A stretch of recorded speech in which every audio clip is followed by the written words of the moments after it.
Very, very prestigious. March 10th, 2001 is the very first Memorial Lee Sanders Staff Sergeant Storm tournament. Yes. And you are the very first winner of that tournament. Yeah. Yeah, that was a huge honor for me. So good guy. Lee Sanders? Those closest to him called him Bobby. That was a great dude. Great family man. Yeah, great dude. And the original concept for it was that we were putting this together to help raise money for his family because he had cancer and he was fighting it. And we just wanted to do our part and help. And we thought, and we originally we didn't want it to be just a Windy City tournament. That is not how the design was at first. And we, me, Boz, Mike Anthony definitely was in on it. I'm trying to think who else was part of these conversations. I know, even though we had heat, I know Jason Rain and I had conversations outside of the Windy City portion. I was like, hey, we don't want this just to be Windy City guys. We want this to be a little more open. But then Lee passed away. And Sam was like, no, now we're keeping it in-house. Oh, so he didn't make it to the... Oh, that's too bad. To it. So it turned into a memorial. Okay. And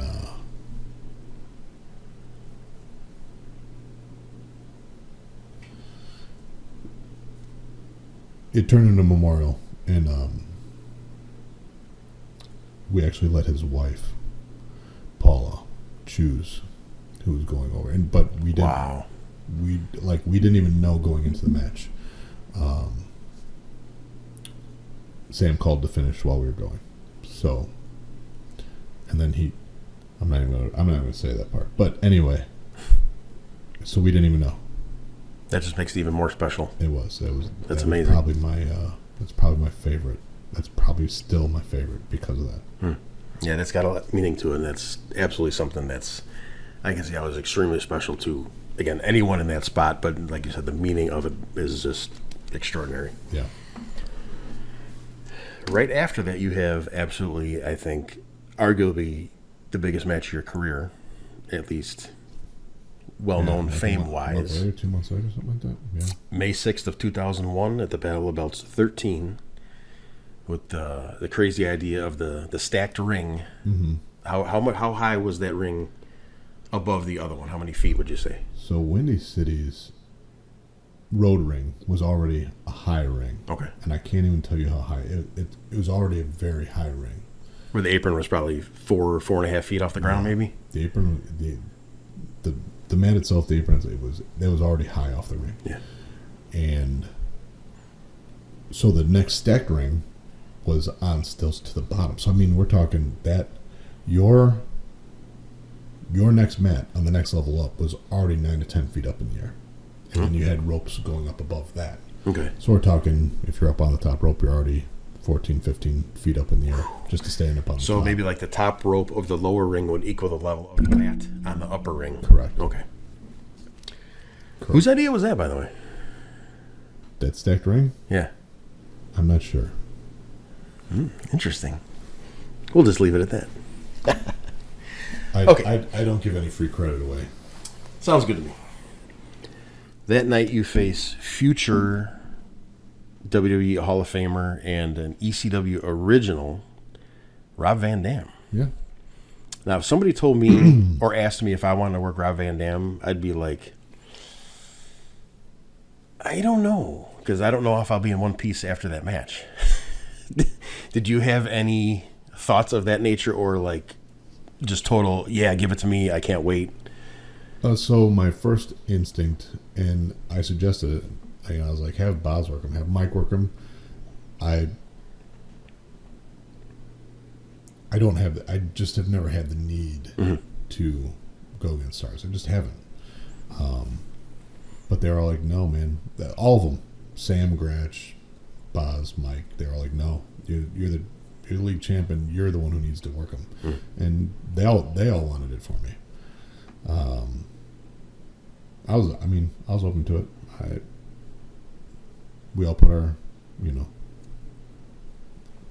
legs in our pants, one foot at a time, right? But I could definitely tell it was going to be more stiff than most of the matches that I've been in. And Windy City trained stiff, so I was like, all right, this is going to be extra. I mean, I could already tell. And the very first spin kick he did to me, and it's on tape. I mean, if you watch the bump I take, first thing I do is grab my face. I'm thinking my nose is under my left eye, but it was there. It was in. I was like, oh Jesus! But I thought it was here. I thought it was under my left eye. I mean, it's such force he hit me with. Speaking of that, before the match even started, I'll just say the name Richard T. Sin. Yeah, he broke Richard T's nose right before the match. I mean, he did a spin kick to the chair because he was doing a little gimmick where he had the whistle, like what's his name? Oh, Bill Alfonso. Like Bill Alfonso, yeah. So he was doing the whistle and Rob Van Dam threw a chair at him and spin kicked it, and then I look at Richard T and he's out. Oh yeah, he's just like, and his nose is under. I was like, yep. I was definitely like, well, shit, this is how we start. And then the very next thing is the spin kick to my face. I'm like, oh. Okay. As a matter of fact, I just watched some of the clips and the promos for that right before we went on here. Is that right? Doing the show. And there was a couple promos of Richard T coming into you when you're working out in the gym. Okay. Trying to, talk some shit about this, and you actually throw him on the ground, flip the bench over, press it on his chest, sit on him, and you tell him, Is that right? Oh yeah. It's great. Maybe we can throw it up here. If not, I'll have to show you so you can really have some good. I think there was 2 promos, and then I watched a little bit of that match, and immediately, as soon as Rob Van Dam threw that chair, he caught it, and I'll use this paper, where the chair was right here. So the metal was, instead of being here, the metal was right here. So as soon as he kicked it, the top backrest of the metal chair went right into his nose, and he, just like you said, he flopped down like he was dead. Yeah. He didn't even move. Yeah. I mean, I'm looking at his eyes. I'm like, he's gone. Would not want to have been in that spot for sure. All right. At this point, from 2001, this is going towards the end of 2001, you actually make an appearance in a place called Midwest Championship Wrestling. Okay. Run by Brian Zenner. Correct. They only ran from like 2000 to 2003. Yeah, it didn't run that long. And you wrestled... there was a co-promoted show, Windy City and MCW show. Yeah. November 10th, 2001, and you wrestled Acid. Yeah. A very well-known local Chicagoland guy. Great guy. Yeah. To a draw. Yeah. Yeah, that match was... Hard question. Do you remember how long that was? The match? 15, 20, 30, being a draw? Because we don't have draws too much anymore. So I don't remember how long it was. I don't remember how long it was. I do know that there was a fear that I was going to go in there and shoot on him because it was supposed to be the league champion versus the MCW champion. And I do remember Zenner saying, well, I never said he was going to be in the match with the championship. I never promised that. And so I know there was that fear that I was going to shoot, which, I mean, and Jason was part of MCW. He should have known. I did business with him and kept things clean before. Right. Me and Acid had no heat against each other. It's not anything like that. But we'd show up on shows and run in on MCW and be really stiff in there, and they'd return the favor. But the very beginning of that match, me and Mike trade some slaps, and he slapped me so freaking hard, he broke my orbital bone. With a slap? Yeah, I mean, wow. He got me with just the right part of his palm, right there, and I flung around to the mat, and I can't see out of either eye.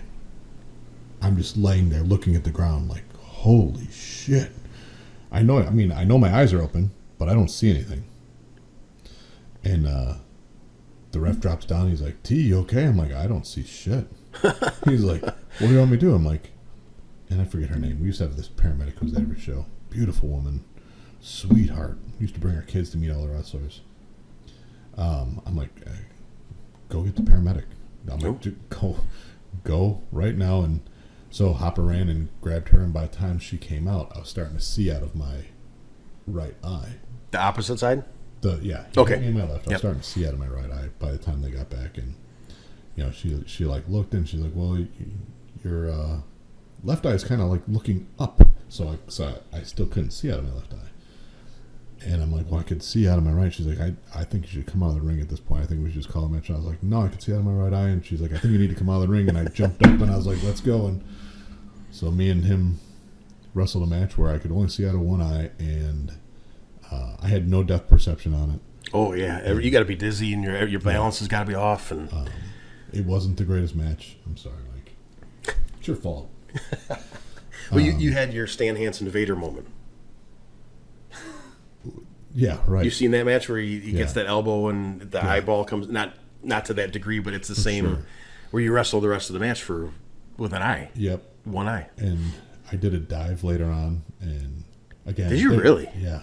I mean, and I used to jump. I used to jump far, and I came down and laid an elbow into him as I'm coming down, and we hit the freaking guardrails, and he went out. You got knocked out? Yeah. So me and Mike have, and we worked a bit in RCW later on. We never clicked all the way after that. Like we'd gotten in the ring a few times, and like we were clicking just fine, but we never really clicked after that match. There was something always just a little bit off between us from there. Love Mike though. Yeah, he's a good dude. I didn't get to meet him till way later in his career, a couple years ago, but yeah, he's a good dude. Yeah. Nice guy to be out in the locker room. All right. February 24th, 2002, your first league title reign comes to an end against Balthazar. Nowadays, fans might know him as the great Hunter Payne. Correct. Mr. SCW. Correct. What was Balthazar like back then? Besides being probably 80 pounds lighter. Yeah. And I mean that affectionately, Hunter. Everybody starts out small and they get bigger when they get later on in the years, but business-wise. Some people don't go from hills to mountains.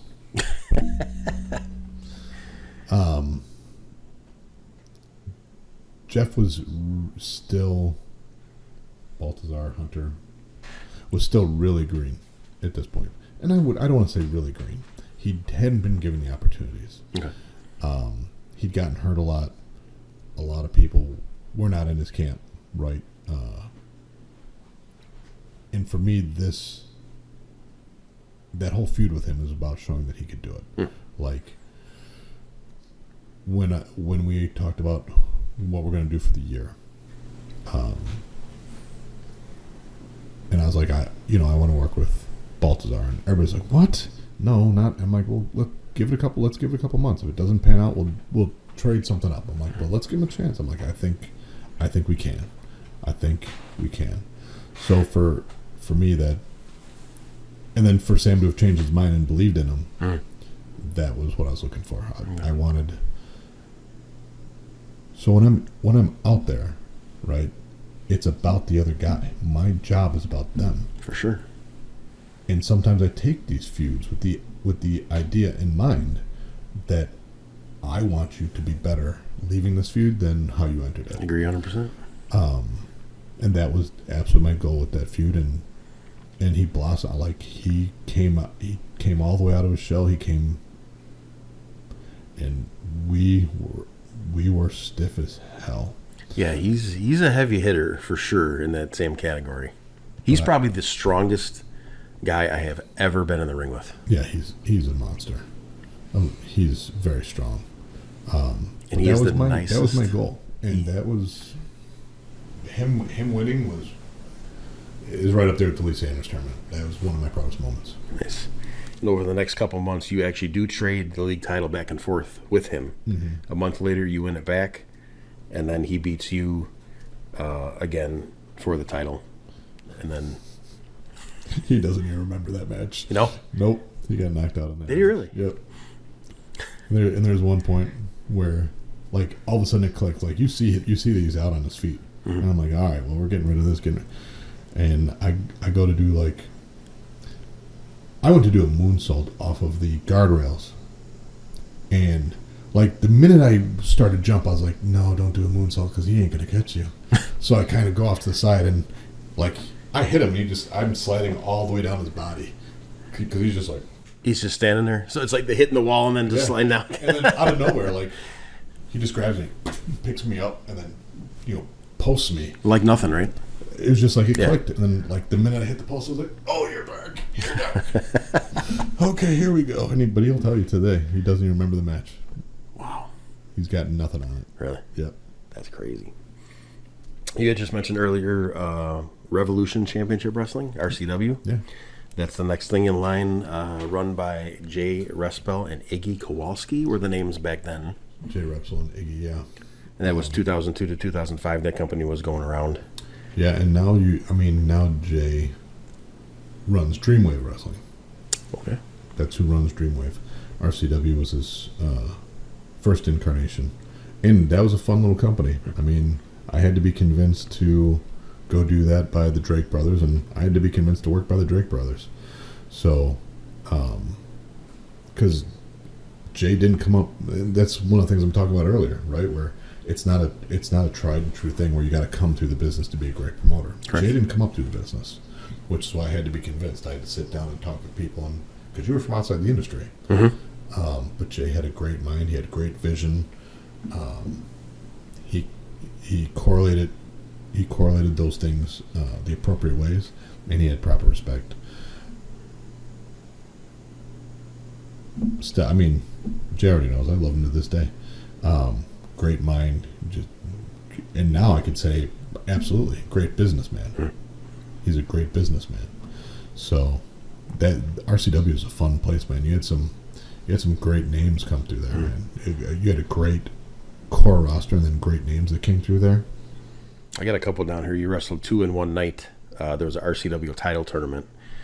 First round, you beat Eric Marks. Yeah. And then you eventually lost to a guy named Double M. Yeah, Magnificent Mike. That might have been for the championship. Might not have been. That doesn't matter. But so Eric Marks is this little guy. He's up there with Ivan Manson right now. I think he was called the Pocket Rocket. He was this little dude. This little guy, but he was a great little wrestler. He understood the business. He understood selling. We had a fun match. And Magnificent Mike, I remember him being intimidated in the match. Like, it's Terry Allen. I've heard the things. And I think we had a great work. And Mike was fun and easy to work with. Trust me, folks. I know the feeling. We're going to talk about that later. Not a bad thing. Just a good thing. It's almost like that, the awe of the aura, the presence that you project out there, whether you know it or not. You're one of those guys that doesn't demand respect. You command it. It's a whole different thing. There's some people out there that have that attitude where you better respect me and, that kind of stuff. Yeah. Obviously, you're the furthest from that, and just by your actions, your demeanor, your attitude, you are for sure somebody that commands respect by your actions. Appreciate that. Going back to Windy City, we have another team that forms, Evolution. Yes. Yeah. That was first it was me, Boz, and Acid Jazz. Jazz was part of that, huh? Yeah. Interesting. I mean, we brought Jazz is our little brother. Great dude. He's still my little brother to this day. And I don't know how. I always thought Jazz was 10 years younger than me. I always thought that. The man doesn't age. He doesn't. Neither do we. I get more gray than you, though. That's the bad thing. You're older than me. Well, my dad didn't grade till he was 60, so I think I'm keeping. But then again, you have a great head of hair, and I have none. So my dad had none, so I don't. He had none. I don't even remember him with hair. You guys go on. I'm sorry. Go ahead. Then it just turned into me and Boz, and we had a couple. We were with Stud Muffin as a manager because we went heel, and that was a fun tagging with Boz. Tagging with Boz is always fun. I haven't won more championships with anybody else. You guys definitely seem like the perfect fit as a team. You guys seem like you'd be a really, really good, good team. We know everything. I mean, we know everything the other one could do. We just had spent so much time training together and everything else. I mean, we just knew each other in and out. I mean, we could look at each other at certain spots and just we don't have to call anything. You may have to say something, Right. You can read each other's minds. Yeah. That's a unique thing that some certain tag teams do eventually get the feel for, where you can do that. That's an amazing thing. We had a lot of fun. Every time we tag, whether it was 6-man tag teams, whether it was regular tag teams, we had so much fun. You guys go on to win the tag team titles, which is your very first Windy City actually tag team. You guys had the 6-man tags, with the Brotherhood, Right. But this is your actual first Windy City tag team titles, and you beat a team called Trinity.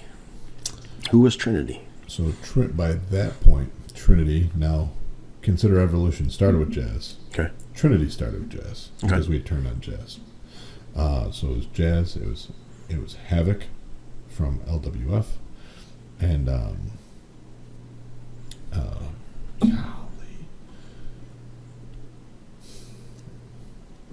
I don't know why your name is escaping me right now.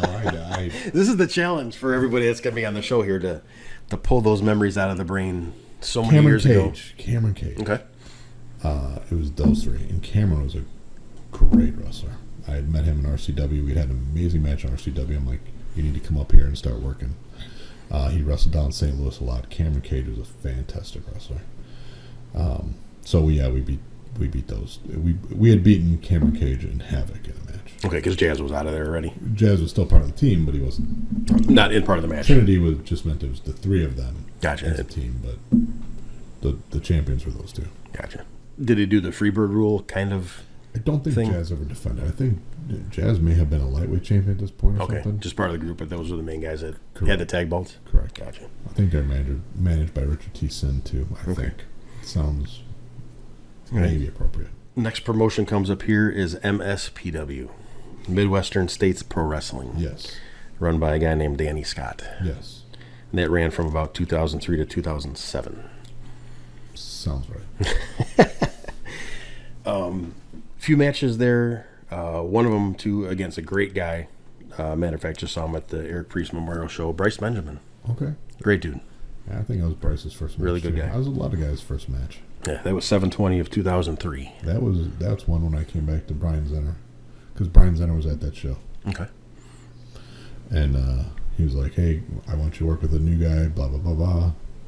And Bryce was amazing. He's another one that's amazing from the get. Yeah. From the jump. Right Very away. good. Was he Vic amazing? No, because I'm not. I mean, it's a shoot. Vic was that good right away, but he was really, really, really good. And I got back to Zenner. I'm like, this kid's gonna be fucking awesome. Yeah, So he did. He absolutely did. Yep. All right. December of 2003, you win a record-tying third Windy City League title. Okay. And you beat your old partner, Steve Boz. Okay. Yeah. What made that falling out happen to where you guys wrestled each other? I don't know. Or was there? Yeah, there was. I don't remember how that all went down. I don't remember how that all went down. I really don't remember how that all went down. There was a falling out. He won the championship from Ivan Manson. I beat him for it, and then he beat me later on. Correct. He beat you back in May. Yeah. Yep. So you are officially the record holder, tied with Steve Boz and Mike Anthony with the most reigns at 3 separate reigns. But you do hold the distinction of being number 1 in the most combined days. You've held that league title more than anybody else in the history of the title. 820 days. Okay. That's quite an accomplishment with all the names that came through here and there. sure. You are the king of the Windy City League title. Okay. I'll take it. Remember that number, 820. 820. 820. All right. It's your new favorite number. 820 is my new favorite number. At this point, there seems to be a change of scenery. Yeah. You know what's coming, right? Yeah. What makes you decide to leave Windy City? So, I'd say for a year ahead of time at this point, I'd been very burnt out from wrestling. From doing all the training at the school, not all training. Steve was doing training at least once a week with the guys. I was doing so much of the Windy City stuff. I mean,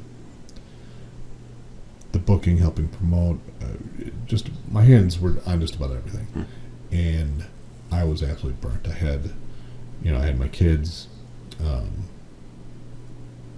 that I wanted to see more, and I was taking them to school sometimes as often as I could, because sometimes it just wasn't. there were times where when I knew I wanted to be at the school and I wanted to be the Terry I needed to be, not the one I wanted my kids to see. Right. So there are times I didn't. But then there were also times where they just sat in the office and I'd be like, hey, we had a little traveling TV set. I'd be like, turn this volume up, because I didn't want them to hear me being so loud and vulgar. But I trained with everyone. Like, I did it with you, but you definitely heard it from me. You lazy pussy, get off your fucking ass. I didn't care. I did care that my kids heard it. I was burnt. I was absolutely burnt. So when I lost to Steve, it was time for me to, it was time for me to walk away, because I didn't hate wrestling, but I didn't love wrestling. Right. I did not love wrestling. Was that actually the last match? What, with Steve? Yeah. Yeah, I did not wrestle after that. Okay. And then about a year later, I went and saw Chris Chaos was one of the people I had trained at Windy City. And he was like, hey, Terry, I know you don't like wrestling, right? But I'd really like you to come see this match. XYZ, here it is. And I went out and I watched a show up in Fox Lake. And I was like, huh. Some of these guys got something. Some of these guys are shit. Some of these guys got something. And I remember Sandy looking at me going, no. Because I was just like, I'm just watching the show. She's like, we're not just watching a show anymore. But I remember talking to Jimmy right after that show. They're like, hey, you got something with some of these guys, man. He's like, you think so? I'm like, I really do. And he's like, well, why don't we go out for dinner and drinks? And I'm like, maybe. Long story short, we did. And if you don't know, I can drink a lot. Oh, yeah. Because when I asked you for a choice of drink today, I was expecting you to actually say whiskey. Yes. You're going light today, so that's a good thing. I am. I'd be way more vulgar with whiskey. But I drink a lot less now. So, except for when I do drink, then I really drink. So, but it was me, him, Sandy, and his girlfriend at the time, and we were out. We might have been out 2 days. It was so long. We just kept drinking. And by the end of the night, I had a comeback match for Wrestle Rage. I think it was Wrestle Rage. I think that was the show. I don't know. I could be wrong. But, which was also horrible of me, because it lined up on Battle of the Belts, which was Ripper Manson's last match. So now I took a booking and committed myself, and now it's Ripper's last match. And I wasn't there for that. And I didn't think about it. And I know Rip was unhappy with me. I was unhappy with myself because I committed to something, and I've already committed to it. I'm not backing out. If I could do it, there's times I've backed out. Sandy's gotten very sick. I've gotten very injured. There's times like that. But I felt awful for that one. Like, I didn't keep that in mind. Like, I could have come back another day, but now I've already committed myself. And Rip understood. He's like, I know. We give our word, we keep our word. Right. He's like, but you're a dick. I'm like, I am. I'm sorry. That's pretty good. Here's another trivia, too. Do you know who Chris Cass wrestled that night in Fox Lake? You. Yes. You. No, you see, I'm trying to pull the memories out here and try to make sure that brain is still working right and everything. And yes, that is correct. That is me. You were one of the people that had something. I appreciate that so much. I remember seeing you come in, and you had your signature Harley jacket that you wore back then. Yep. And again, I remember hearing of the lore and the aura of Terry Allen, and I remember him telling me how nervous he was to watch his trainer watch this match, and he was, like you at Raw, pacing back and forth. I'm like, dude, what? Relax, man. It's gonna be fine. Oh no, my trainer's coming. I want to make sure everything's right. I'm like, who is it? Oh, Terry Allen. I'm like, that Terry Allen? He's like, yeah. I'm like, oh boy. So I'm thinking I a little bit more, my nervous level spiked a little bit, but not. He was pacing back and forth and back and forth. I think we had a decent match, and I remember you complimenting me afterwards, and that meant a whole lot to me because, again, I've heard of you, and I knew what kind of stature you had in the business, and coming from you, that meant a lot, especially being a guy that was only in, look at my date here, not even a year. Yeah. So that was very, very humbling for me to get a compliment from somebody like you back then at that early stage, and I'd never forgotten that ever. I thought you, Coconut. Canoa. Yeah. You, Coconut, Cairo, and Ruff. I thought you guys had something. You guys were the ones I was like, man. We put in a lot of work back then. That was practice 5 days a week. Yep. It was good times. Your first feud in CCW, Classic Championship Wrestling, which was run by Jimmy Blaze and Dave Storm. That was 2003 to 2007. Dave eventually split and essentially disappeared. Right. Which he did every now and then. And then POW was reformed out of that. It's the same company, but Jimmy recreated it with a new name, new theme. Right. So as of right now, it is the longest running promotion in Illinois since 2003. For sure. You started off in a feud with luscious Jeffrey Luxon, one of my favorite people in the business, awesome. One of the nicest guys you could ever be around. Super guy, great wrestler. Nice, I'm glad he's working again. I know he took some time off. I see that he's coming back as is it the Jackhammer? That sounds right. Is that what you're saying? Yeah. Very dry sense of humor. You never know it being him, but then once you kind of chip away at his personality, he's a very, very funny guy. I'm very happy to see him back. Jeff's such a good dude. So smooth. Yeah. So easy to work with. It's unbelievable. Absolutely. And then you mentioned about Wrestle Rage. That's the CCW POW show, biggest show of the year in November. And before there, leading up to that, you have a 2 out of 3 falls match, culminating your feud at Wrestle Rage with the infamous, we love him, Trevor Blanchard. You beat Trevor Blanchard in a 2 out of 3 falls match at Wrestle Rage 2005, which is Wrestle Rage 3. Is that 2005? 2005. Oh, yeah, it was 2005. You want to grab a sleeve of this shirt real quick? I still have a pristine Wrestle Rage 3 shirt from that night. Not only that. Yeah, let's flip it around. That's right. I don't know if the camera will catch it, though. That night I had everybody that was on the card sign it. Everybody from Jeff Luxon. I didn't see that. Yep. Dave Storm, myself, Jimmy Blaze, Eric Freedom, Terry Allen, Trevor. The whole entire card is on this t-shirt. Including Rick Paradise, who unfortunately passed away this year too. A pretty cool piece of memorabilia. That's awesome.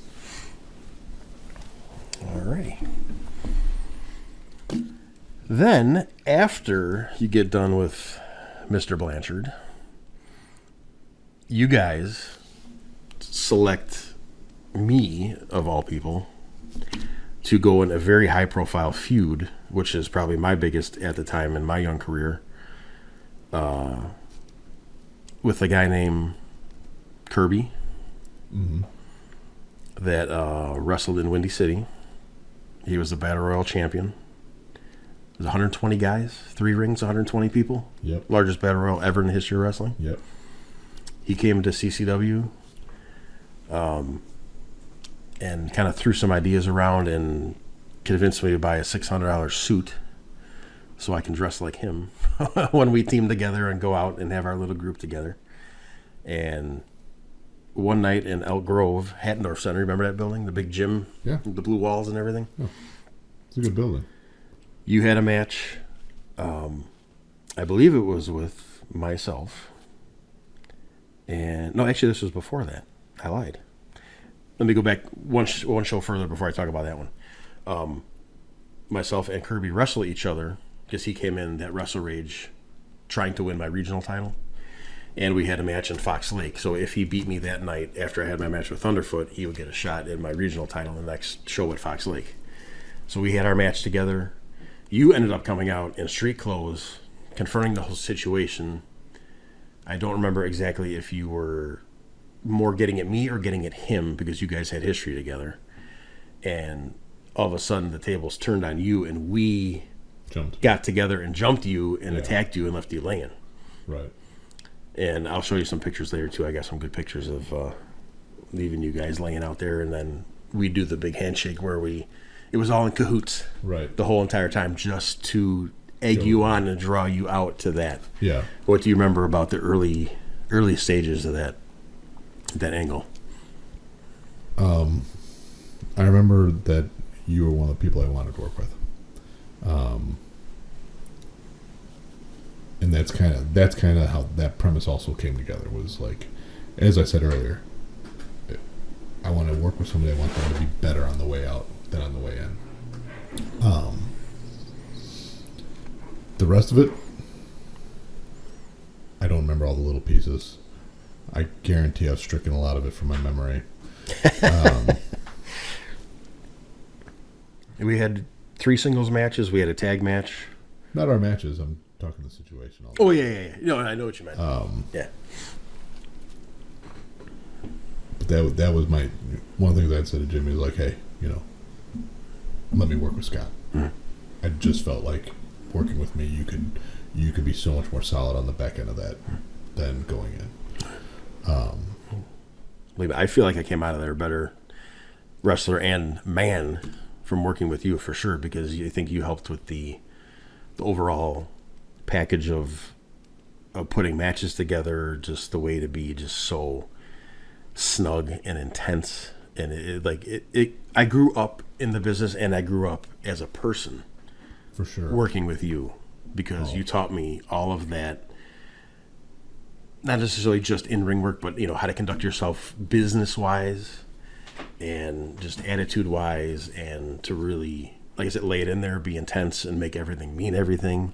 And so far, so much that in fact that night where we jumped you was one of the most intense incidences, where the fans called the paramedics for you, right? Because you were out, and then I don't remember who it was, but there was at least 2 or 3 people that actually called the ambulance for you. Still one of my favorite memories. Yep. I mean, when you get that much heat, and I remember I also know that we told nobody in the back. Nope. I think just Jimmy knew, and then us in the match. Correct. Out there knew. And it was so much heat. And the fans just started, like, they were so concerned, they cared so much, they literally called the ambulance. And now I'm laying in the ring like, well, shit, I got to lay here now. Yeah, no, I got to lay here longer. Yep. So, I mean, I was like, let this visual play itself out. Yep. It worked. After that, we had a singles match in January at the Hattendorf Center. And I got a little picture here. Matter of fact, January 21st, 2006. That is you drop kicking me off the top rope. Yeah. And my pick of whiteness with a full head of hair. Right. My younger days. You're not yet bald. No. I have not a yet. lot more hair then. Yep. How did those feel when I came down on those? I don't remember that one, the landing that much. Actually, I'll put it right here. But I do remember you gave me my first superplex off the top rope in that match too. We were both standing on the top rope. And it's weird, landing for that move is almost less. You were so nervous about it. Oh, I was, yeah, because I've never done that before. And I don't even think we talked about that before. You just, at the moment. We did. Did we? Yeah. You were like, I'm really nervous. So I'm like, it's going to be perfectly fine. I promise you. Because, again, we've never done that before in practice or anywhere like that. Because normally we didn't have a place where we had the ceilings that high. Right. Because we usually did the VFWs and stuff. So it was this place we can do more. Mm-hmm. And I remember getting up there and you're like, you're ready? I'm like, yeah, but not really, but I guess go ahead. And then it's just like, I just felt you go. And then the bump on that is like more of a cushion than like a regular body slam or regular bump. It's weird. It's like the higher impact bump. It doesn't hurt as bad as a regular smaller bump. The energy is displaced between two bodies at that point. I just remember just the big boom. And that was just unbelievable. I don't think that I have ever taken one since. Not purposely, but just the situation's never come up. That was my one and only. Yeah. Where both of us are standing on the top rope. Fair enough. That's a pretty cool thing another thing to have in common with you. Also that night, an anonymous source messaged me to ask you a question about that night. You were chasing this Kirby guy out the front door. An anonymous source. And somehow you punched somebody in the face. Accidentally, purposely. Somebody that worked for CCW at the time. A famous video cameraman. Somebody that I'm real good friends with. Both of us that are real good friends with. Got a right hand in the face by yourself. Sorry. Does that ring a bell? Anything? I know it's a caught in the moment thing, Yeah, but it absolutely happened in the moment. I'm sorry. Okay, anonymous source. We'll leave it at that, just in case. If you put your body in the way, I definitely am gonna swing.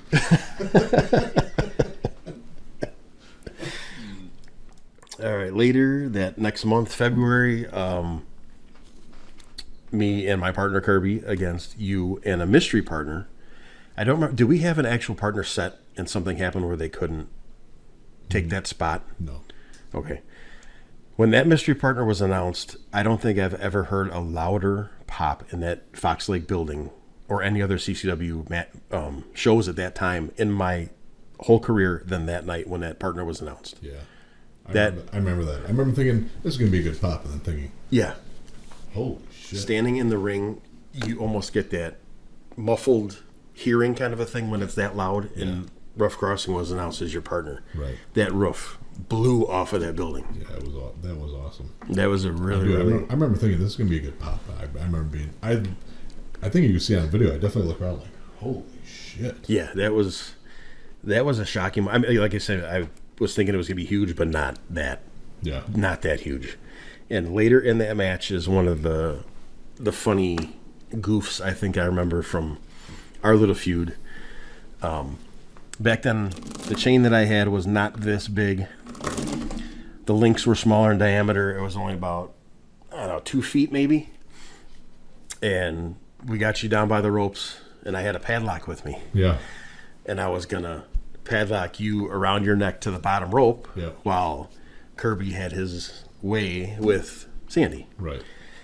And what ended up happening was, in the commotion of people coming out to rescue you, I believe, if I remember right, that when I clicked that lock, I saw the chain fall from your neck to your chest. And I looked down, I'm like, oh shit. I missed it. I missed putting the chain around the rope. Right. So I chained the chain to the chain just around your neck. Right. So it missed the rope. So I'm like, uh-oh. And I don't know if I said to you, what do I do? And you're just like, run. Yep. I'm like, shit. And I was hoping it didn't look bad and nobody caught it. I think you might have put your hand there to kind of keep it there in a way to make it so it didn't like fall all the way off. But that was probably one of my most embarrassing moments I think I've ever had in the ring, hoping nobody saw that I missed putting it around the rope. I felt like such an idiot. Hey, man. We all have idiot moments. That was just yours. I know. It's just one of those moments that you just remember. It's just like, oh, my God. I hope nobody saw that. But again, I think we're the only people that ever knew about it. So until now. I wasn't joking. So this whole feud culminates in a... actually, before we get to that one, you're the guy that beat me for the regional title. Your very first title in CCW. Yeah. It's almost like the Intercontinental title level, I guess you could say. You had the POWW World title, or the CCW World title, then you had the CCW Regional title. Right. You ended my reign as that champion in March of 2006, and I remember that match too.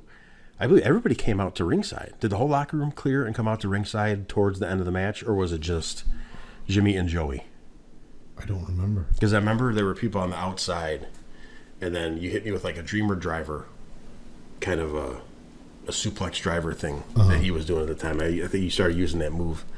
And when that pin happened, same thing. Yeah, explosion. It was a good pop. And I remember you and Jimmy and Joey like standing over me after the match was over, hands raised and all that stuff. And I just remember more people being in the ring. I don't know if there was more from the locker room. I don't remember. Or not on that one.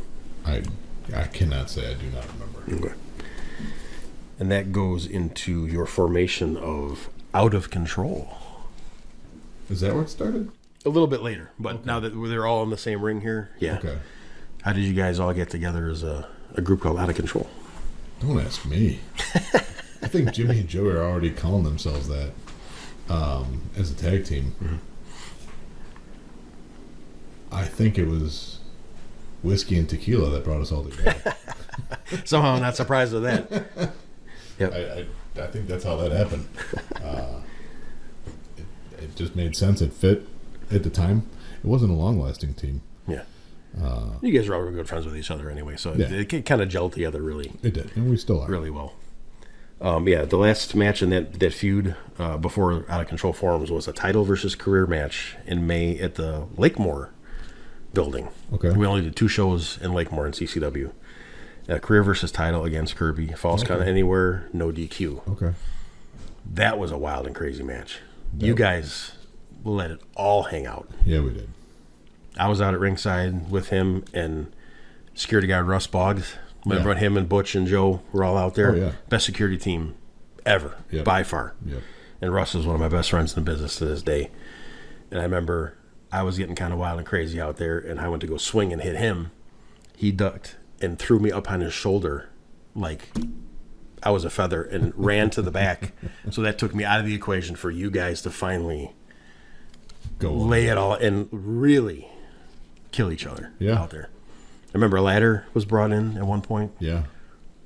Yeah, there was one in the ring, so we used it. Boston Crab? The ceiling was too low for a ladder. Yeah.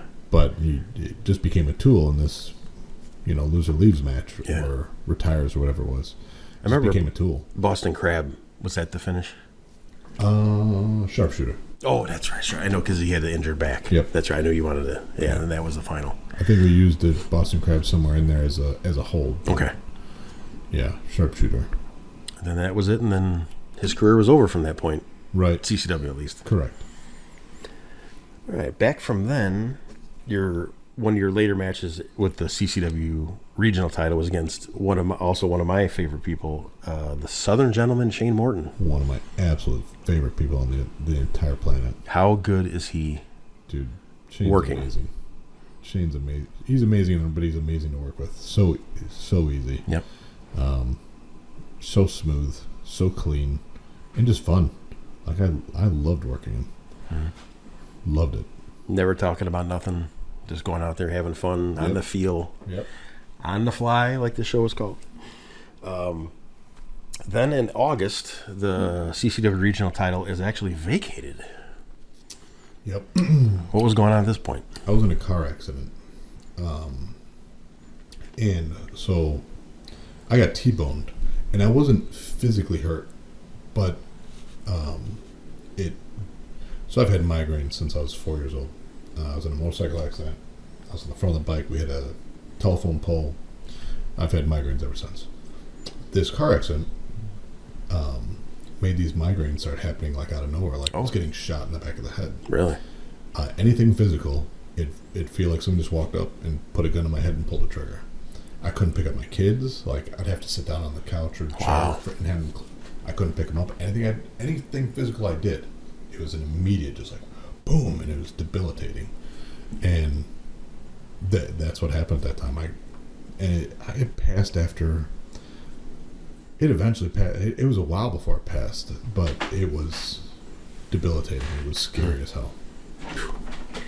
I can imagine that, especially that feeling like that. Like if it's that intense, that affects your everyday life, no matter what you do. And the first time it happened, I didn't work out after the accident. Didn't work out for a week or two, but then I went to the gym at lunchtime, and I tried to bench, and all of a sudden it was like, boom! I literally dropped all the weights on me, and I was like, and so then the next day I was like, that probably just a freak thing, It was a back workout that day, so I went to do a lat pull down, and boom, and clearly I didn't try and pick up my kids at that point.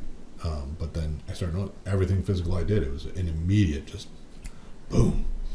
And that was a scary point of not knowing what was happening, or besides doing the test, they're like, I think they called them cluster migraines, where they just happen like that out of nowhere in the back of your neck. But those had never happened to me before. They were always up here, because that's where I was. In the accident, it was always up here.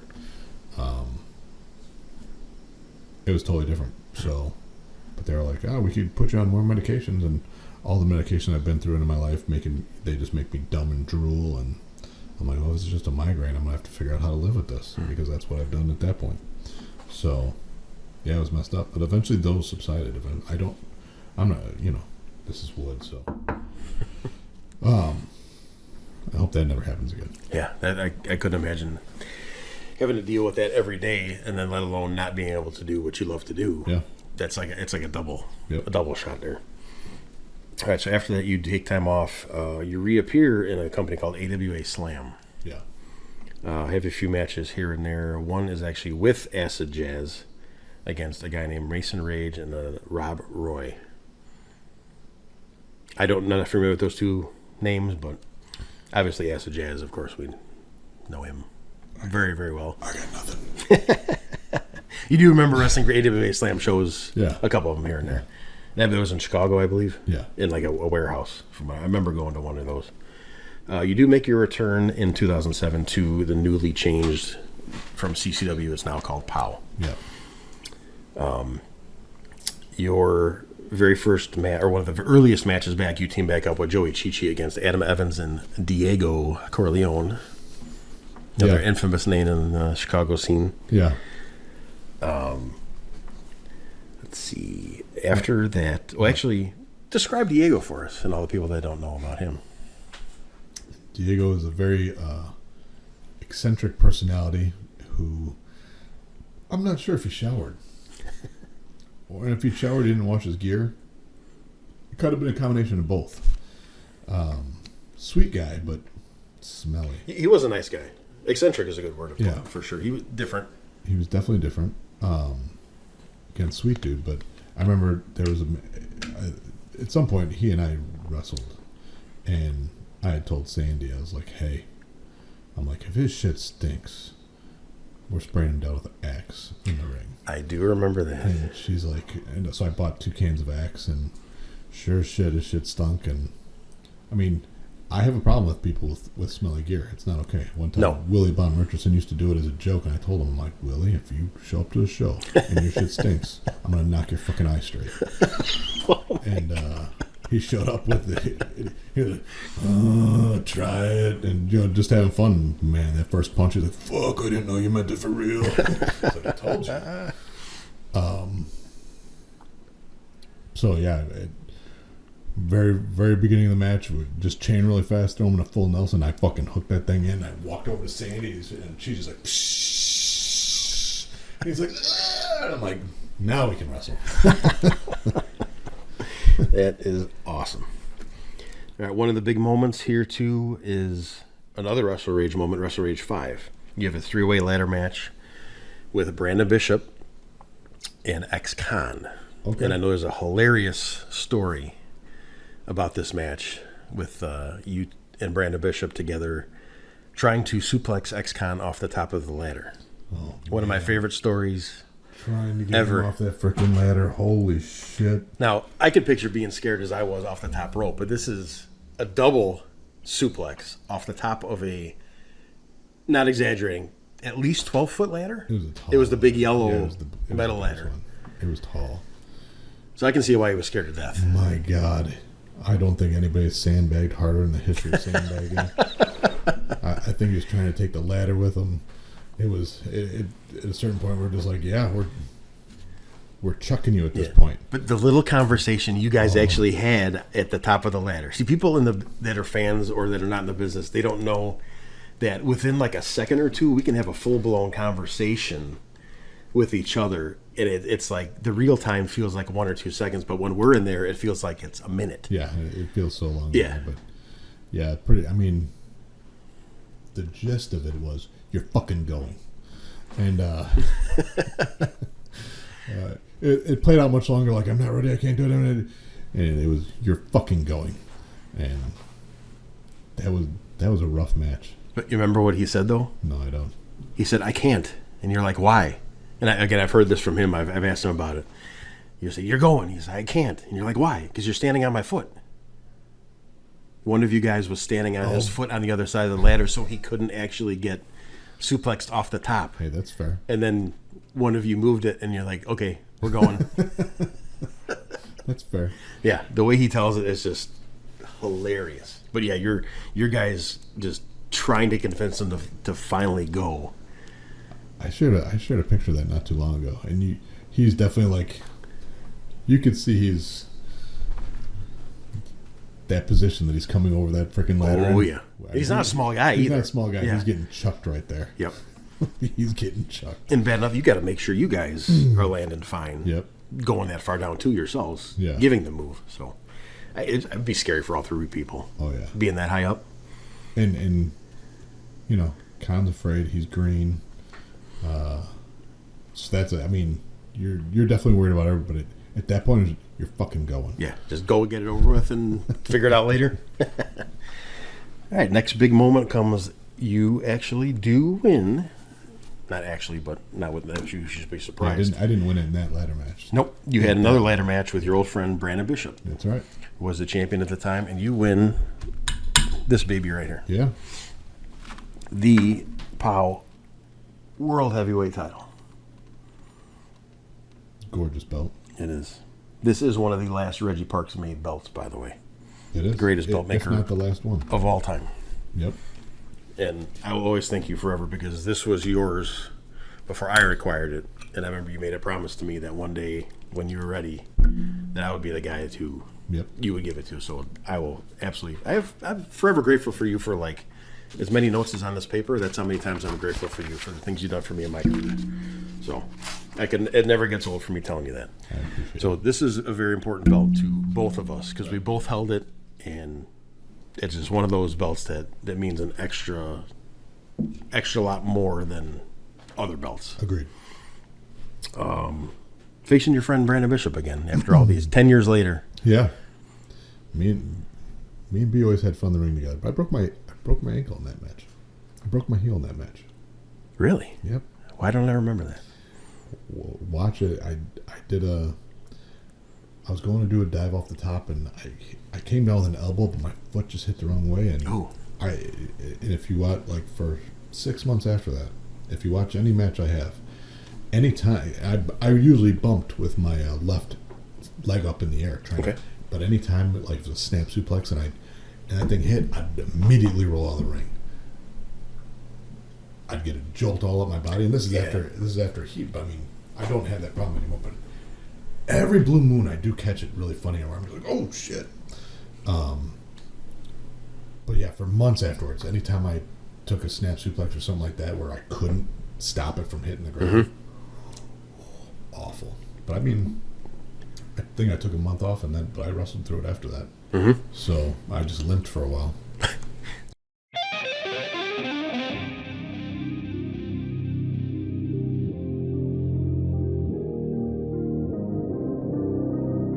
Some people say they want to hear it, and then they hear it and they're like, because I don't pull any punches. Yep. Whether I'm actually throwing a fist or it's just my words, I don't pull punches. And she was so mad at me about it. She was so mad that I was like, you have to stay out of the way. That is going, I mean, I know the artist I want to do it, I just haven't done it yet. Every time I'm like, I'm going to go do it, and then life goes on, and I'm like, I still haven't done that yet. Know the feeling. That one's going right there. Nice. Brandon was my tag team partner, so one thing leads to the next, and we're all in the Brotherhood bedroom later on at night, drinking, blah blah blah. Cyclo's balls are coming out. There's all sorts. Wait a minute. Say that again. Cyclo's balls are coming out. Look how big my balls are.